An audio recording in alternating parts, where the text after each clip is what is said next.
आज के मुख्य समाचार। स्वास्थ्य मंत्री और अन्य ठिकानों पर ईडी के छापे में 2.85 करोड़ नकद, 1.80 किलोग्राम सोना जब्त। भाजपा के कुछ नेताओं द्वारा पश्चिम बंगाल से अलग राज्य बनाने की मांग। बिना हेलमेट दोपहिया वाहन चालकों के साथ साथ पीछे बैठे दोनों पर होगी सख्त कार्रवाई। फ्लैट किराए पर देने के नाम पर 1.5 लाख रुपए ठगने के बाद मोबाइल फोन बंद किया। महाविकास आघाड़ी को समर्थन देने के मुद्दे पर राज्य के छोटे छोटे दलों की बाहें मरोड़नी शुरू। मुंबई प्रवर्तन निदेशालय ईडी ने मंगलवार को बताया कि उसने दिल्ली के स्वास्थ्य मंत्री और अन्य के ठिकानों पर छापे डालकर 2.85 करोड़ रुपए नकद, 1.80 किलोग्राम वजन के सोने के कुल 133 सिक्के और दस्तावेज तथा डिजिटल रिकॉर्डर बरामद किए हैं। ईडी ने एक बयान में कहा कि छापे की यह कार्रवाई सोमवार को की गई। इसमें नकदी और सोने के अलावा कई आपत्तिजनक दस्तावेज जब्त किए गए। ईडी ने कहा है कि जब्त नकदी और सोने के स्रोत की जानकारी उसे नहीं दी गई है। उल्लेखनीय है कि सत्येंद्र जैन को 30 मई को एजेंसी ने धन शोधन निवारक अधिनियम PMLA 2002 के प्रावधानों के तहत गिरफ्तार किया था और वह इस समय ईडी की हिरासत में हैं। उन्हें निचली अदालत ने 31 मई को 9 जून तक के लिए ईडी की हिरासत में भेजा है। मुंबई भाजपा के कुछ नेताओं द्वारा पश्चिम बंगाल से अलग राज्य बनाने की मांग के मद्देनजर मुख्यमंत्री ममता बनर्जी ने मंगलवार को कहा कि राज्य को विभाजित करने की कोशिशों को विफल करने के वास्ते जरूरत पड़ने पर वह अपना खून तक बहाने के लिए भी तैयार हैं।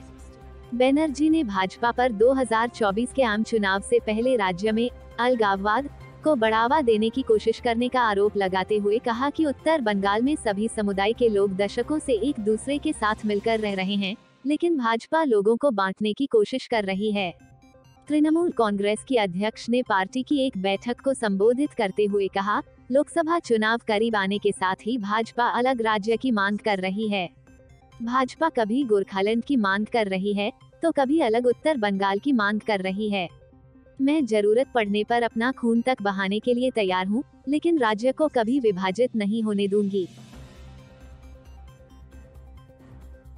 मुंबई में यातायात पुलिस चौकियां बृहस्पतिवार 9 जून से हेलमेट नहीं पहनने पर दोपहिया वाहन चालकों के साथ साथ पीछे बैठे लोगों के खिलाफ भी सख्त कार्रवाई शुरू करेगी। एक अधिकारी ने मंगलवार को यह जानकारी दी। मुंबई पुलिस ने हाल में एक अधिसूचना जारी करके दोपहिया वाहन पर पीछे बैठे लोगों के लिए भी हेलमेट पहनना अनिवार्य कर दिया है। पुलिस ने इस नियम का उल्लंघन करने वालों के खिलाफ कार्रवाई की चेतावनी दी थी। पुलिस उपायुक्त यातायात आर रोशन ने कहा, यदि दोपहिया वाहन चालक और उनके पीछे बैठने वाला व्यक्ति हेलमेट पहने बिना पाए जाएंगे तो उनके खिलाफ बृहस्पतिवार से कार्रवाई की जाएगी। हम उनका लाइसेंस 3 महीने के लिए निलंबित करेंगे और उन पर 500 रुपए का जुर्माना लगाएंगे। सभी 50 यातायात चौकियों से उल्लंघन करने वालों के खिलाफ सख्त कार्रवाई करने को कहा गया है। उन्होंने कहा कि यातायात पुलिस चालान काटेगी और लोगों से कानून का पालन करने को कहेगी। मुंबई के पुलिस आयुक्त संजय पांड्या ने सोमवार को मुंबई वासियों से हेलमेट संबंधी नियम का पालन करने का आग्रह किया था और उल्लंघन करने वालों के खिलाफ सख्त कार्रवाई की चेतावनी दी थी। मुंबई महाराष्ट्र की राजधानी मुंबई में एक शख्स को अपने एक फ्लैट को किराए पर उठाने के लिए विज्ञापन देना भारी पड़ गया। एक शख्स ने उसे फोन करके खुद को आर्मी का अफसर बताया और किराए की डील फाइनल कर ली, जिसके बाद आरोपी ने पेमेंट देने के नाम पर 1.5 लाख रुपए ठग लिए और अपना फोन स्विच ऑफ कर लिया। ठगी होने के बाद पीड़ित ने पुलिस में शिकायत दर्ज कराई है। पुलिस शिकायत के आधार पर मामले की जांच में जुट गई है। मिली जानकारी के अनुसार 45 वर्षीय पीड़ित महाराष्ट्र इंडस्ट्रियल डेवलपमेंट कॉरपोरेशन में काम करता है। उसके पिता पुणे में रहते थे, जो अब मुंबई शिफ्ट हो गए। ऐसे में उनका पुणे वाला फ्लैट खाली हो गया, जिसे किराए पर देने का मन बनाया गया। जिसके बाद पीड़ित ने 1-2 ऑनलाइन साइट्स पर किराए के हिसाब से अपने फ्लैट की जानकारी दी। अगले दिन उन्हें एक शख्स का फोन आया, जिसने खुद को आर्मी अफसर बताया और फ्लैट लेने की इच्छा जाहिर की।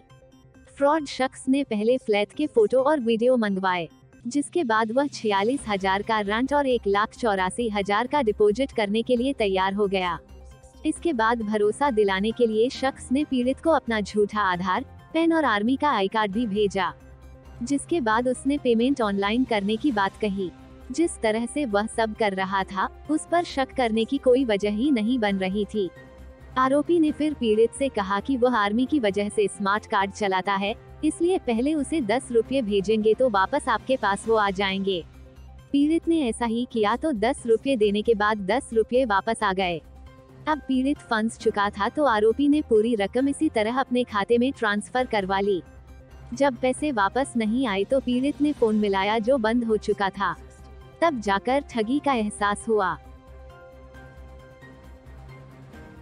मुंबई राज्यसभा चुनाव में महाविकास आघाड़ी को समर्थन देने के मुद्दे पर राज्य के छोटे दलों ने उसकी बाहें मरोड़नी शुरू कर दी हैं। दूसरी ओर आघाड़ी के तीनों दल अपने अपने विधायकों को सुरक्षित स्थानों पर भी ले जाने लगे हैं। महाराष्ट्र में राज्यसभा की 6 सीटों के लिए 10 जून को मतदान होना है। इन 6 सीटों के लिए 7 उम्मीदवार मैदान में हैं, इसलिए राज्यसभा चुनाव में 24 साल बाद मतदान कराने की नौबत आ गई है। विधायक संख्या के हिसाब से शिवसेना, कांग्रेस और राकांपा के एक तथा भाजपा के 2 उम्मीदवार आसानी से जीत सकते हैं, लेकिन 6वीं सीट के लिए भाजपा और शिवसेना दोनों ने एक अतिरिक्त उम्मीदवार खड़े कर दिए हैं। यह 6वीं सीट जीतने के लिए भाजपा को अपनी क्षमता से 13 और शिवसेना को उसकी क्षमता से 16 अधिक विधायकों की जरूरत पड़ेगी। चूंकि यह कमी छोटे दलों और निर्दलीय विधायकों से ही पूरी होनी है, इसलिए छुटभैया दलों व निर्दलियों की पौबारा हो गई है।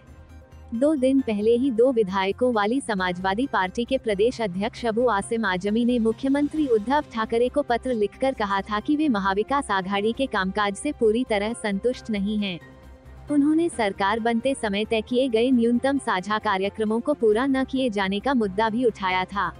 आज उन्हीं की पार्टी के विधायक रईस शेख भी अपने अध्यक्ष की भाषा दोहराते दिखे, यानी सपा ने अभी महाविकास आघाड़ी को समर्थन देने के मुद्दे पर अपने पत्ते नहीं खोले हैं।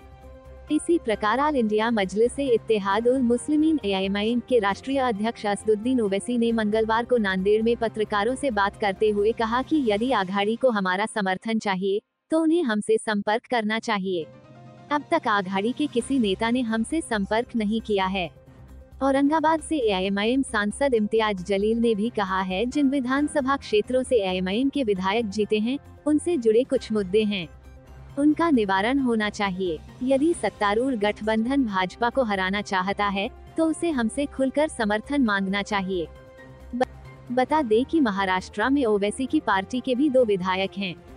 महाराष्ट्र के एक जिले पालघर में ही सीमित 3 विधायकों वाली पार्टी बहुजन विकास आघाड़ी के मुखिया हितेंद्र ठाकुर पहले ही कह चुके हैं कि हमारे लिए कोई राजनीतिक दल अछूत नहीं है। हम मतदान के दिन ही तय करेंगे कि किसे समर्थन देना है। हालांकि हितेंद्र ठाकुर की पार्टी अभी महाविकास आघाड़ी सरकार को ही समर्थन दे रही है, लेकिन उनके 3 विधायक राज्यसभा की 6वीं सीट के लिए बड़ी भूमिका निभा सकते हैं। इसलिए मंगलवार को भाजपा नेता गिरीश महाजन ने उनसे मुलाकात की। सत्तारूढ़ आघाड़ी के वरिष्ठ नेता भी उनके संपर्क में। Bureau report, Mumbai.